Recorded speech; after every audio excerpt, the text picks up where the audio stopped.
For 2 decades, I have listened to thousands of art students tell their stories.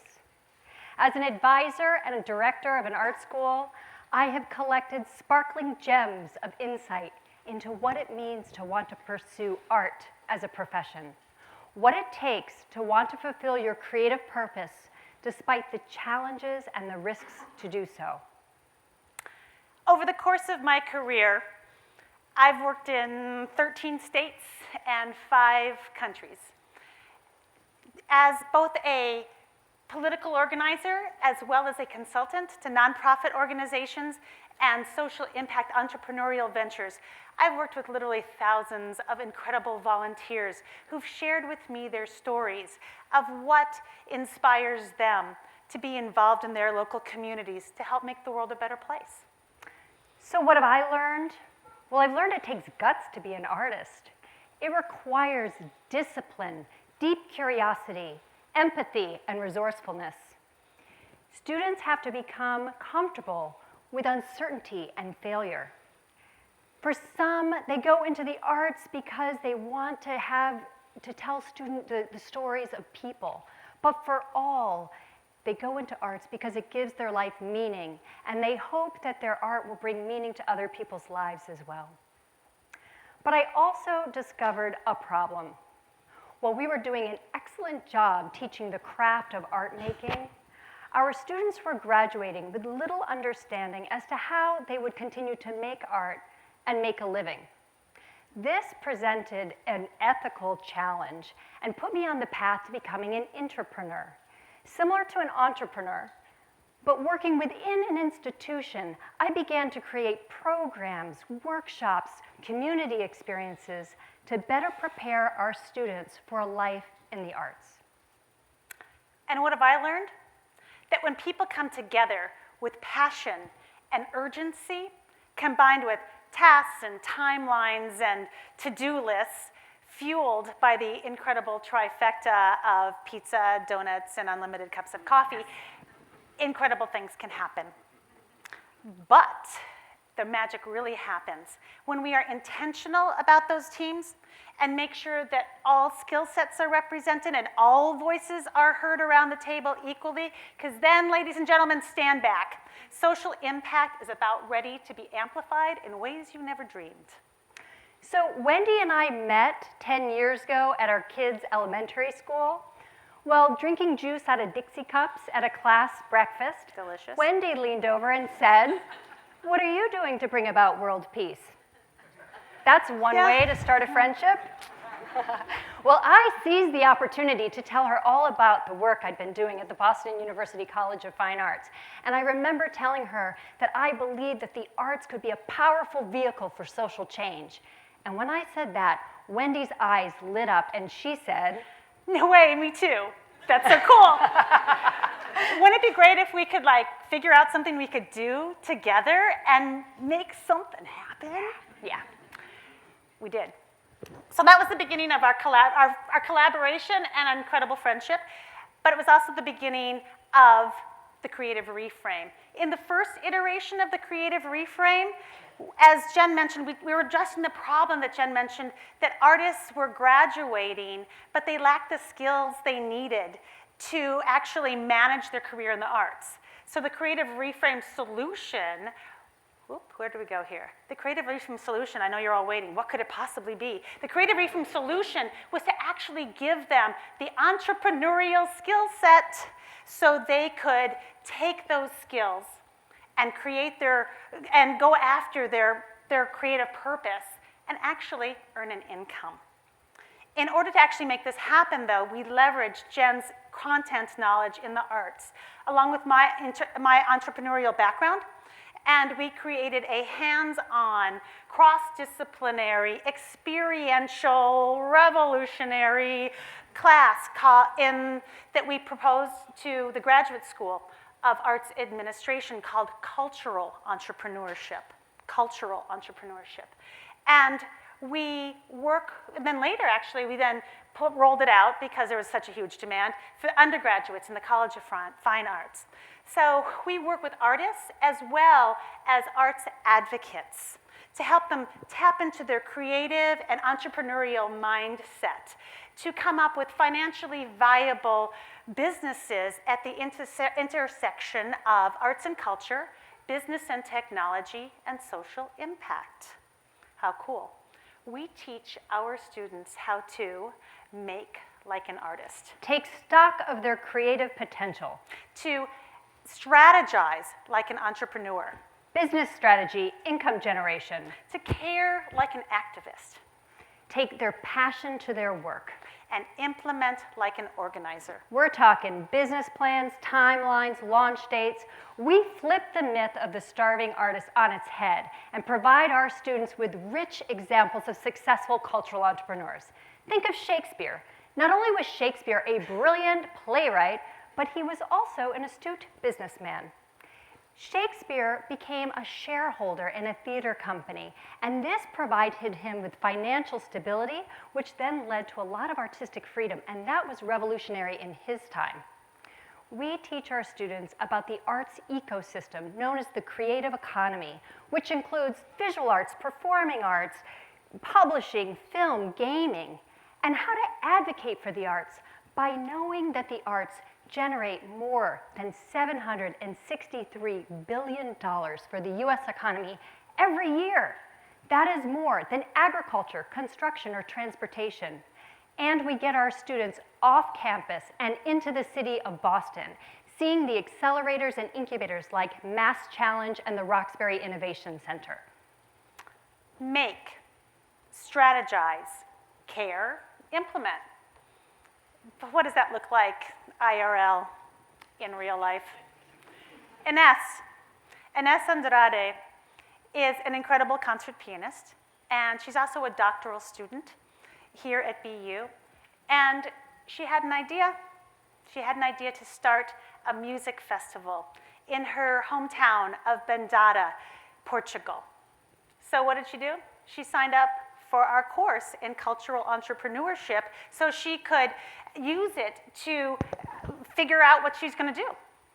And she did. And I'm thrilled to say she is about ready to launch into her 4th season of the Bendada Music Festival. Musicians come from all over the world to Bendada to share their craft through classes and through concerts for the community. And Ines is using her incredible strategy skills and networking skills, and she works closely with the Minister of Tourism to not only promote the festival, but also to really help the entire region through economic opportunities for an area that's really been struggling. After 3 years of teaching cultural entrepreneurship, Jen and I were going, okay, we need to go a little deeper here. So let's link arms with our colleagues down the street at the Question Business School. And together, we sponsored a symposium called Arts and Ideas in Action in order to pull together the leaders in both the business community and the arts community into one room, together to look at the question, what happens when arts and business come together and join forces to create stable economic opportunities, to build vibrant communities, and to address societal needs. So our symposium was on November 11th, 2016, just 3 days after a highly divisive US presidential election. In those 3 days, we started to second-guess ourselves.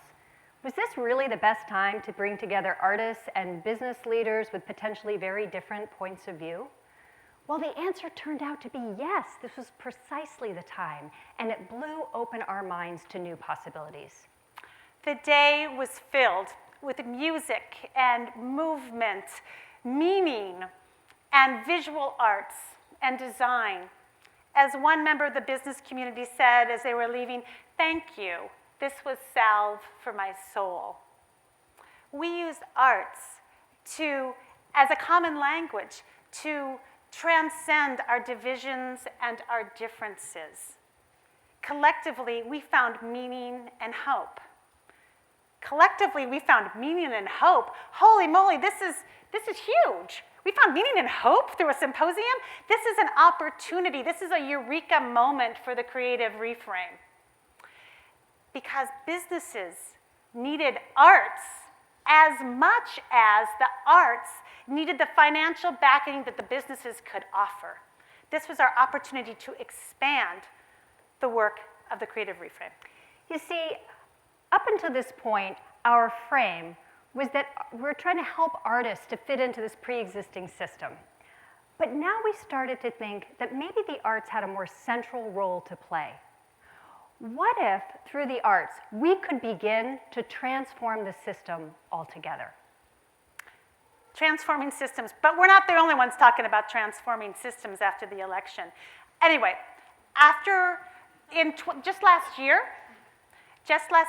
Deloitte put out a survey of 13,000 millennials and Gen Z youth, of which close to 50% reported a negative perception in their views of business. Today and tomorrow's workforce are looking for meaning in their work, and they're seeking a more holistic approach to business because a singular focus on profit is no longer sustainable.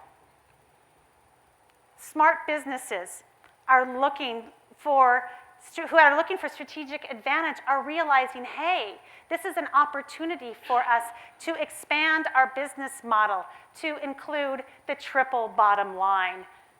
It's not just about profit, but it's also about adding on people and planet. And this is where the creative reframe can help be part of that solution.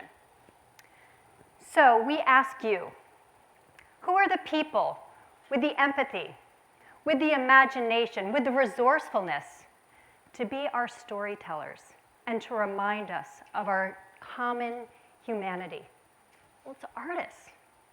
So we expanded our definition of the creative reframe to be the intentional, strategic integration of arts and creativity to add meaning, to offer opportunities for connection, and to even find innovative solutions to our most pressing societal problems. The creative reframe wants to see art up on the walls, but we also want to see artists at the boardroom tables. Why? Because businesses can benefit from what the artists can bring, especially those who want to pursue a social purpose and be in sync with a triple bottom line. And this exploration could lead to new job opportunities for artists. But how's this going to work? Well, we can start with the 240 innovation and entrepreneurship centers that have been rolled out at colleges and universities across the United States really over the past 5 to 10 years. Here at BU, our own innovation center, the Build Lab, opened up just 16 months ago, and Jen and I are staples in that office, as you can imagine, making sure that we are infiltrating and making sure that they are hanging on to the work of the artist and that it's embedded in the tapestry and culture of the Innovation Center. In addition, the Build Lab has partnered with the College of Fine Arts to pay for seed grants so that artists can come up with ventures and be paid for them at the integration and the intersection of creativity and social impact. There are also 500 different business accelerators and incubators across the country supporting innovation in everything from life sciences to high tech. We want to see culture tracks that support socially minded arts ventures. As technology rapidly accelerates how we live and work, the creative reframe sees an opportunity for integration so that we continue to address our problems in human-centered ways. Most importantly, the creative reframe is not owned by professional artists. Each one of us has the creative potential to be part of this change. And here is our invitation to embrace creativity and meaning and connection in all of our lives through the creative reframe. Make like an artist. Tap into your own creative mindset. Throw caution to the wind. Strategize like an entrepreneur. Embrace others who are different from you. I promise you the conversation will be fascinating and impact will be through the roof. Care like an activist. Know that you have agency. Implement like an organizer. If not you, then who? If not now, then when? Go ahead and make something happen. Now is the time for a creative reframe. Join us. And thank you.